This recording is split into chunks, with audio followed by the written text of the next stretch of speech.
I pride myself on simplicity. I don't like confusion, overwhelm, and complexity. So if you are a fan of complexity and all that, this is not the channel for you. So I want to talk about tools. A lot of people overcomplicate the shit out of this, and it's not their fault. They listen to the greedy gurus and they sell them on, I need a funnel and a lead magnet and an email sequence and an email provider. You know, I need all this. I need Canva and a logo and a website and all that shit. And I'm not saying none of those things are not valuable. They have their place.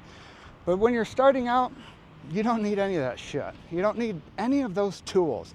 They bog you down, they confuse you, they overwhelm you, and you end up spinning in circles for weeks, months. And I've seen people let it happen for years. So I'm gonna keep it really dead simple. Now, I made a video a week or so ago, the fastest path to cash as a creator to $10,000. Now, I'm not saying fast money. I don't mean anything like that. I'm just saying the fastest path is selling a high ticket offer. Again, check out the video up in the upper right hand corner. And that's the fastest path to cash. And my belief, the first thing you need to do, building a personal brand, becoming a creator, coach, consultant, whatever you, fill in the blank, whatever you want to call it, selling your information, basically. The first step is to validate your offer. What I mean by that is go out and get 3 to 5 customers or clients. I don't care if it's a $5 ebook. I don't care if it's a $1,000 or more coaching program. That should be your one goal. How do I get 3 to 5 customers or clients as fast as humanly possible? It might take a week, it might take a month, it might take 3 months.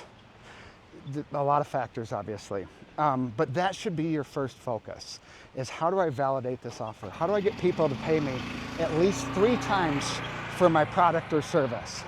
Now, again, like I said, if you're starting out in the fastest path to cash, I recommend selling a high ticket service, some type of a done for you offer, or some type of a coaching or mentorship program where you coach someone or mentor someone on how you achieved XYZ in certain time frame, blah, blah, blah. So that is my belief. So if you're brand new and you're putting out, I recommend, I haven't started talking about this yet, but I'm going to more. Because emailing your people daily is the fastest way to build trust with somebody. But I'm starting to change, I've said that for a long time. But I think YouTube videos are a faster way to build trust with people. Video, there's something powerful with video. There's a lot of things powerful with video. So if you're just getting started, I would recommend jumping on YouTube, publishing 1 to 2 videos a week, similar to this. You don't have to walk outside in the 105-degree Vegas heat. You could sit in your car. I've seen a lot of people do it in their car, but you could sit behind your desk, you could sit on the couch, whatever, and just talk about a topic that you know well, that you're passionate about, that you have an interest in, that you have a curiosity around, and just talk about the topic, just free flow it, just very natural. I repeat shit all the time. I sometimes lose my train of thought, and that's part of it, you know? It's because I do these one-take style videos, no editing, nothing like that. So there is some so-called downsides. I repeat myself, but it comes across so much more natural, as opposed to a lot of these greedy gurus have these fancy studios and fancy cameras and fancy this and fancy that, and the Lamborghinis and the Ferraris. I don't have any of that shit. I do have a nice camera. I do have a nice camera. I linked it right down below. But I didn't start with this camera. I just bought this camera in February. So what I would do if I was just getting started is I would get on YouTube and I would make 1 to 2 videos a week. Again, within 5 to 15 minutes. You're gonna screw up, that's okay. Your first video is gonna suck. Your second video is gonna suck a little less. Your third video is gonna suck a little less than the second one, and on and on and on you go. After a couple months, you're gonna have a library of 10, 15, 20, 25 videos out there. And you'll be able to look at your 20th video compared to your first video, and you'll be blown away on the progress that you've made, the confidence, how you speak on camera, your tone, your energy, not losing your train of thought as often, being able to flow, not using ums and ahs and likes and just and those kind of filler words. So that practice is going to help. And what I would do, this is the one tool that I would recommend. It's called Calendly. It's free. I'll link it right down below. And it's free. They have a paid plan. I think it's $8 a month or maybe $10 a month. And it's an online scheduler basically. And you can connect it to your whatever calendar, Google or Apple calendar you use. And you can set up an online scheduler. And I would create YouTube videos, and throughout the video, I would sell a free coaching call, consult call, strategy session. I come up with a sexy name, whatever you want to call it. And these aren't designed to necessarily sell. You certainly can if you want, but that's not what I'm talking about. It's just to get on the phone with people and have conversations and just find out what they're struggling with, their pain points, their dreams, their desires, their goals, their sticking points. And it's basically what you're doing is getting market research. And you're just asking them what they're struggling with. I have 5 questions that I jotted down on my phone. I might stay under here because it's in the shade right now. So the first question I would ask is, what is your biggest frustration? Let's say you help, whether it's relationships, whether it's health, whether it's diet, whether it's putting on muscle, whether it's parenting, whether it's business, whether it's social media growth.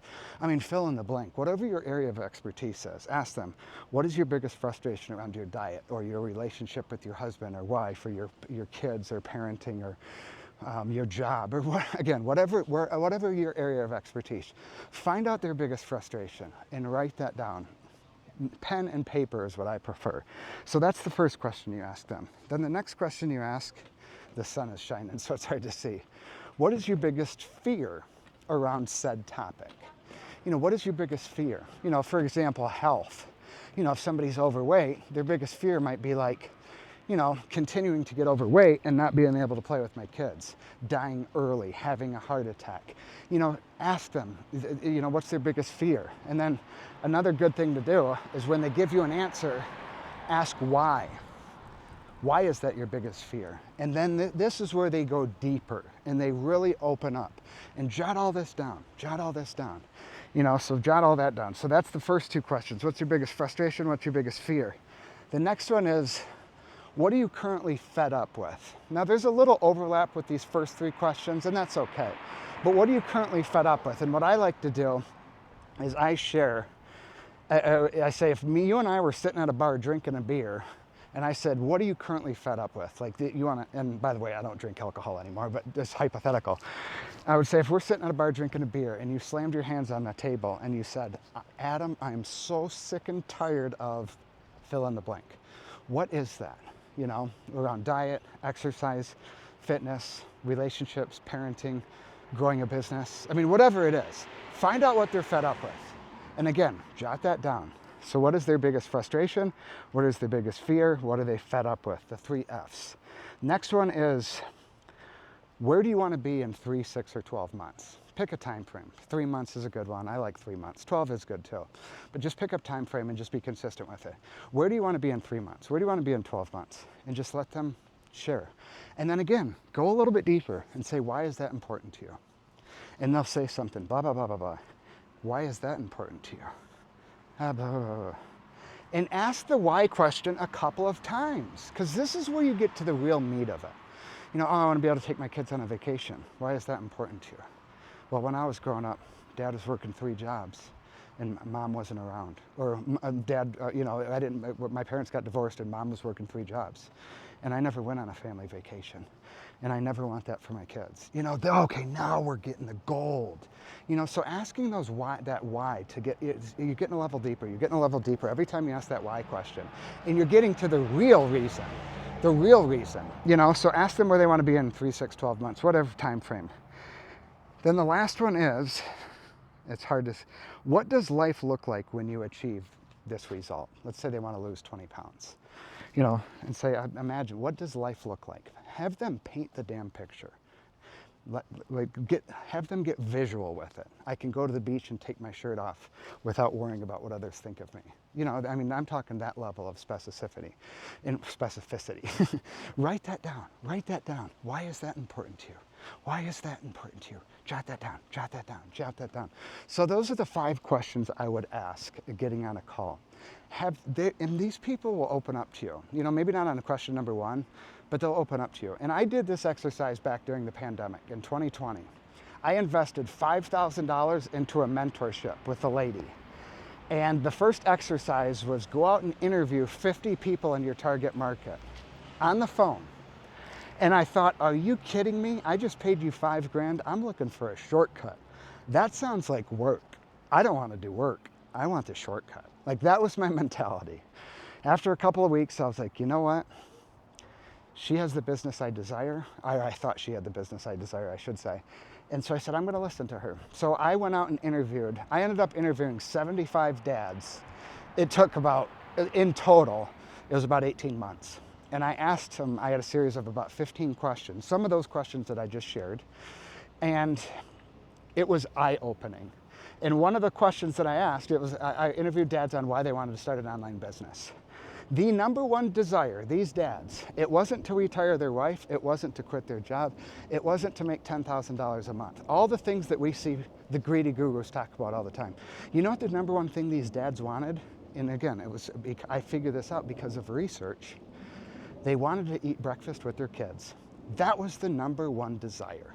The second desire, the most common, I should say, the second most common desire was taking their kids to school and or picking them up from school. Those were the two desires that these dads wanted. Sure, retire their wife was mentioned, and $10,000 a month, and quitting their job, all that. But they were painting the picture, you know. And I wouldn't have been able to get that intel if I didn't have dozens and dozens of conversations. So what you do is you take this, you write all this down, you go out and talk to 10, 20, 30 people over the next 1 to 3 months. And you're going to notice patterns. You're going to notice common frustrations. You're going to notice common fears. You're going to notice common desires. And that's your content. And you start sharing that content in your emails, in your YouTube videos, whatever. You start sharing that content and you create an offer based off of the feedback that you're getting from these people, if you can help them. You know, because now you got a pretty good idea of what their fears and frustrations are, and you got a pretty good idea of what their desires are. And then your offer, which we'll get into this in a different video, is your bridge from their fears and frustrations to their desires. And that's your offer. And you help them get from point A to point B. And so that's how it's done. You do the market research. These phone calls can be very, I don't know the word, I don't have a big vocabulary. They feel good. I remember I talked to a dad in Houston, Texas. He started crying. He was worried that his wife was going to divorce him. She was like a nurse or a lawyer, and she made more money than he did. And he felt like less of a man. And he's like, I feel like we're going to get a divorce. And I was like, did she say that? And he's like, no, it's just up here. I was like, well, she didn't say that. You know, quit worrying about it. But he had 2 little kids. He didn't want to become a single dad and all that, you know. So these conversations were great on both ends. You know, I feel they got a lot of value out of it, just talking to another man. And I certainly got a lot of value of it. And I got notes for probably 60% of the calls still on my computer. And I still use those notes, the tidbits that they gave me in my content. You know, so like I don't come up with these cool ideas for my content. It's from having now hundreds and hundreds and hundreds of conversations over the years. You know, so now I can create content and talk to specific people, you know, or my content can speak to them, I should say. But it's because I've had hundreds and hundreds of conversations. So if you want to fast track your way to success, set out and talk to 20, 25 people in the next 1 to 3 months. Again, depending on your lifestyle, you might be working 2 or 3 jobs, all that, you know, I can't say it. Do it in 30 days, you know, but just even if you get 3 phone calls a week to start with, 60-minute phone calls, 45-minute phone calls, take notes, take their name, take their number, and let them know at the end of the call, you know, hey, you know what, I'm working on something. I think I might be able to help you. Would you like me to reach out to you in a few weeks? Would you like me to touch base with you in a few weeks to let you know? And they might say, Steve, I'd love that. I'd really appreciate that. Or, yeah, no thanks. And you're like, okay, I won't reach out to you. You know, and these could be potential clients at some point if you can help them and they feel you can help them. So that is the one tool you need. It's Calendly. I linked it right down below. It's completely for free. Take this strategy. I swear to fucking God, this is the foundation of $1 million business. What I just explained in this 14-minute YouTube video, it absolutely is the foundation of $1 million business. Go execute on it. If you have comments, questions, concerns, drop them right down below. Also hit that subscribe button. I do these videos Monday through Friday every single day where I walk around the neighborhood here in Las Vegas and I ramble about a topic, an opinion, a thought, a perspective, an idea, a tool, whatever it is. So hit that subscribe button if you enjoy this style content.